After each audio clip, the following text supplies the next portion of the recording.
Welcome to Better Than 4.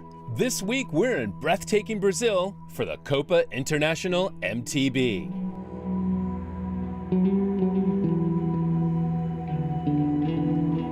The Mountain Bike International Cup is one of the biggest cycling competitions in South America. In its 18th consecutive year, this is one of the most stunning landscapes we've seen on the show. Taking in the colonial architecture of the city and the surrounding expansive rural landscapes and mineral water springs. As competition sites go, this is one we wouldn't mind sweating it out for.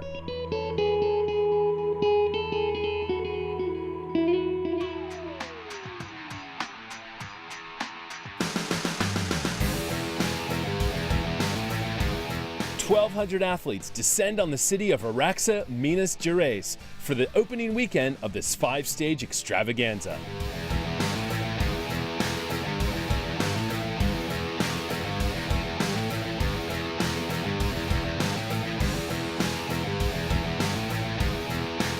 The athletes get preparations underway for the first day of competition, making necessary adjustments to their bikes and undergoing routine safety checks.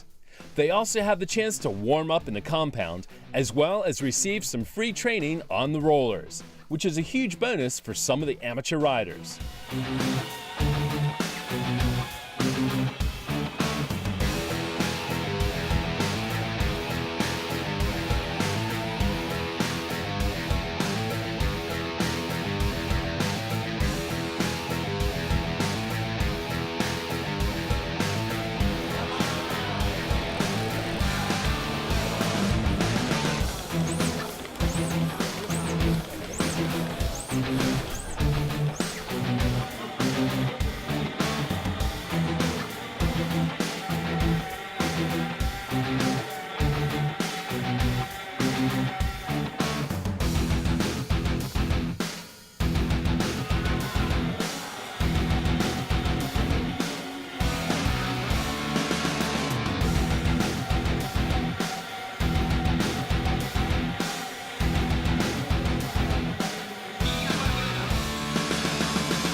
And we're underway. Starting off stage 1 of the Copa Internacional is the Sprint Eliminator, a short 4-person sprint through parts of the city and surrounding parks.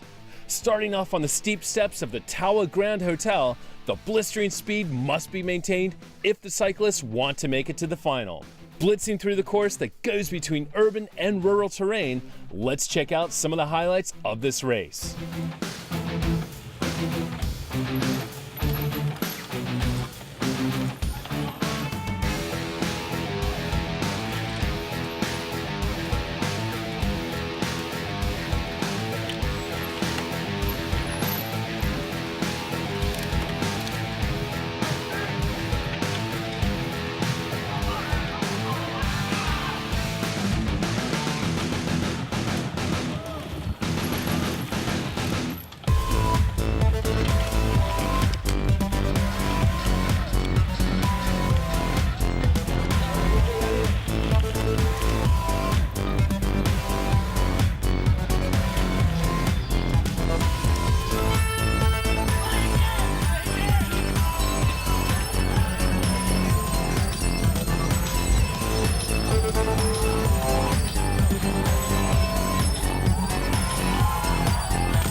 And the results are in. Roberta Stopa topped the podium amongst the elite women, whilst the Swiss Lukas Kaufmann outpaced the locals to win in the men's. Now it's time for the main event. After a morning of heavy rain, the skies have cleared and the sun has come out, bringing kinder conditions for the forthcoming race. With a 6-kilometer track ahead of them, it may not be the longest course around, but it makes up for that in its technical difficulty. It may start in the urban terrain of Araksa, but the course soon moves into the surrounding forests and is strewn in natural obstacles such as tree trunks, mud, and rocks, as well as challenging inclines and descents. Let's see how they tackle such a strong course.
Getting into the more difficult sections of the course, it's going to take some real skill to make it safely over some of these obstructions. And it looks like some of these guys need a bit more practice.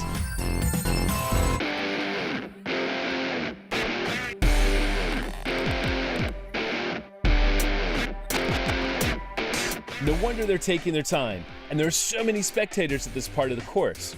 Challenges like this add some real tension and another level of difficulty to this local race.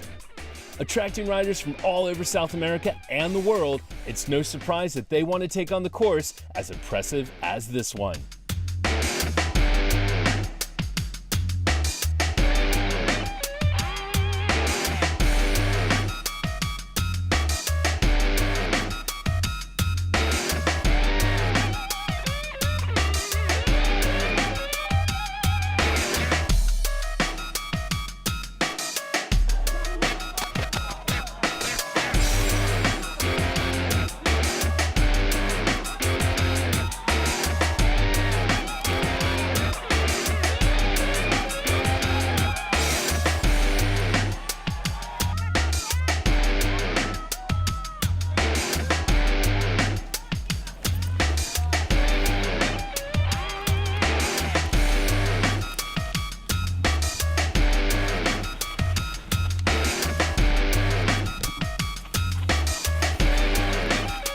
The volcanic soils of Brazil, after the heavy rain earlier on in the day, have made the clay surface even more slippery and difficult to traverse for these intrepid riders.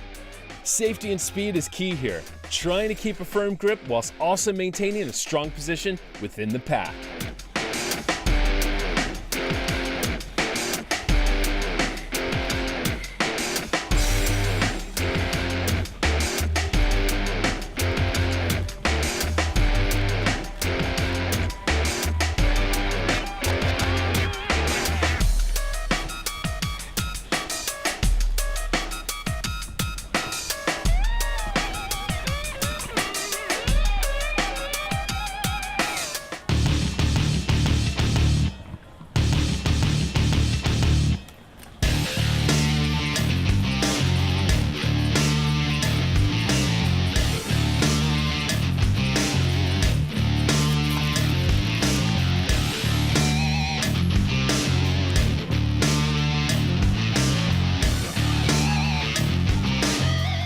Coming up to the final climb, this incredibly steep hill is one last push to the finish line for them.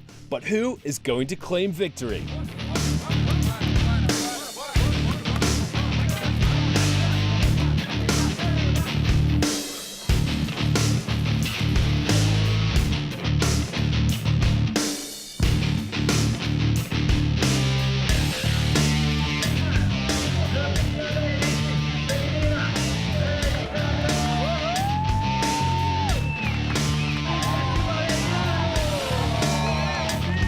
They've finally done it. As the deserving victors fly past the checkered flag, they take their place on the podium. We'll be right back after the break to catch more Brazilian bikers right here on Better Than 4.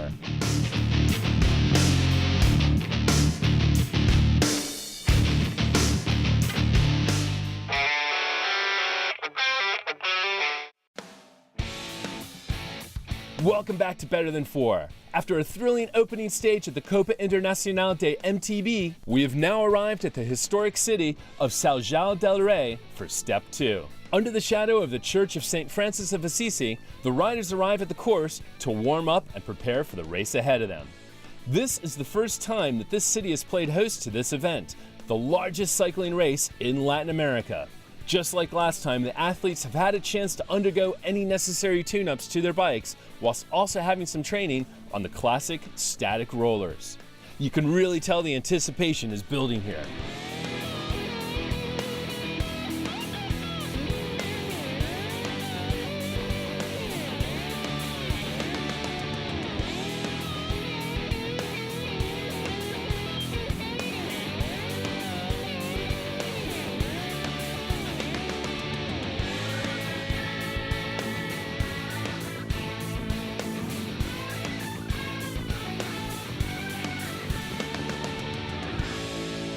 And the race gets underway, taking place this time through the Tancredo Neves campus of the Federal University of São João del Rei. The conditions that they are racing under are markedly hotter and drier than the previous stage.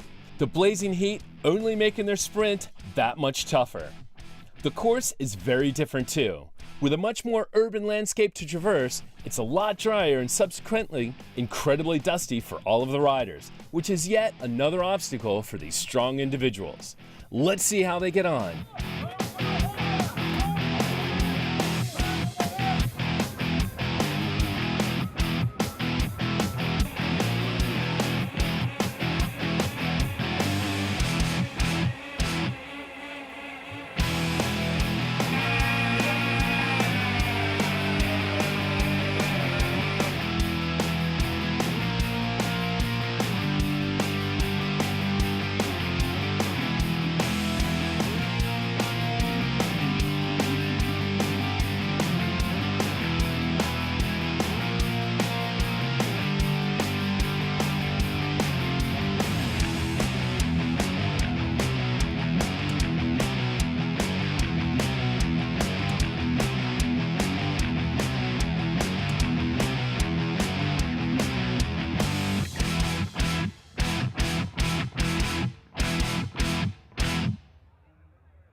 It may be a more urban course than the muddy slopes of Stage 1, but this doesn't make it any less technical.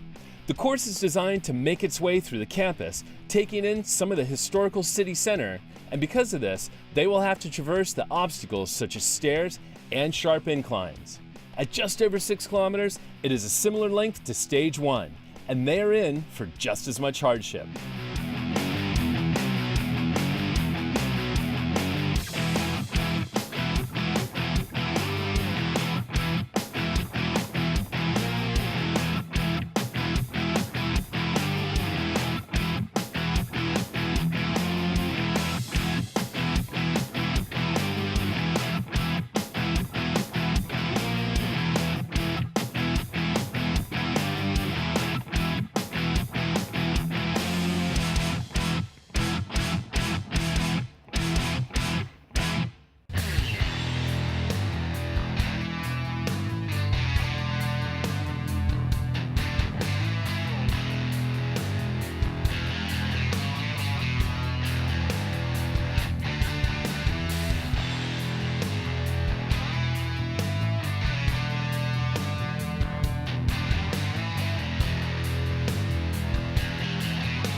The vertical challenges on offer on this circuit are incredibly steep.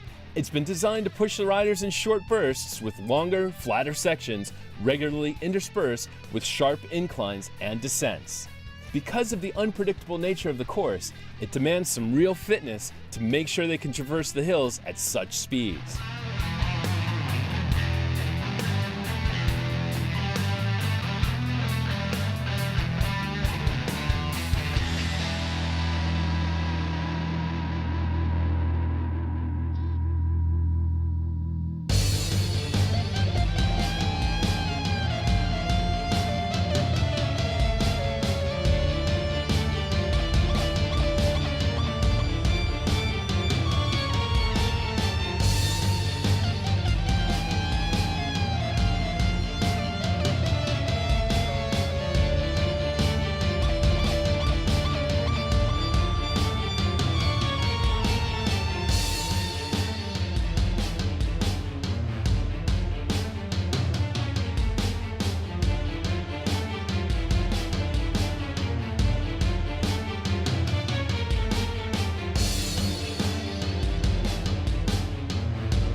This stage also offers the riders different routes. They can often choose between taking shortcuts that are often much more technically demanding or slightly easier trails that take longer.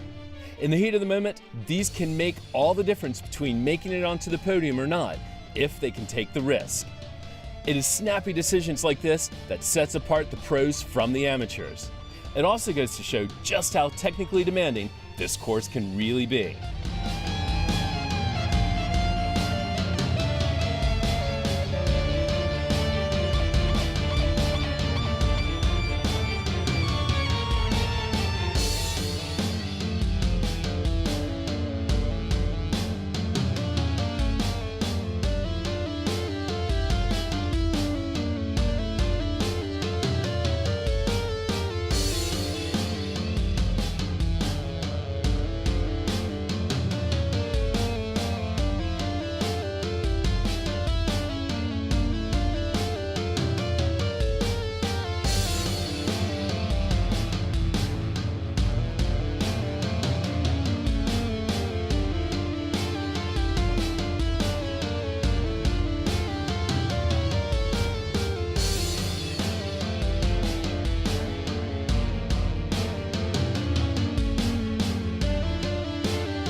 After a grueling race with no shelter from the boiling sun, they finally made it to the finish line.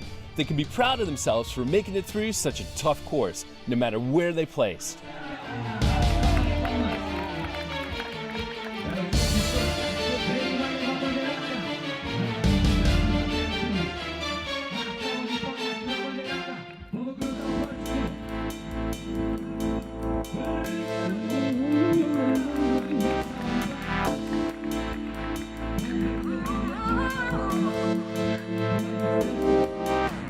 Então, já desde o começo, eu calculava que isso é uma prova We extremamente... can all agree that this is a tough event. We arrived here on Thursday and it's been so damn hot. A pista, apesar de ser rápida, mas ela engana, além de rápida, ela é muito dura. The course seems quick, but it fools you as it is very tough. But I'd already been preparing myself mentally for this. Nos dias conseguindo descansar, conseguindo me hidratar bem para essa prova. Eu não me colocava entre I managed to rest and hydrate myself properly in the last couple of days. I actually had the flu last week and I thought it would hinder my performance, but I had a good departure and managed to maintain my rhythm. Quando chegou na metade da prova, eu vi que estava conseguindo aguentar ali o o ritmo. Halfway through the course, I realised that I could keep that rhythm, so I decided to push on and fight for this victory that I've been chasing for throughout the International Cup. Faz tempo aí que eu tava buscando uma vitória na Copa Internacional.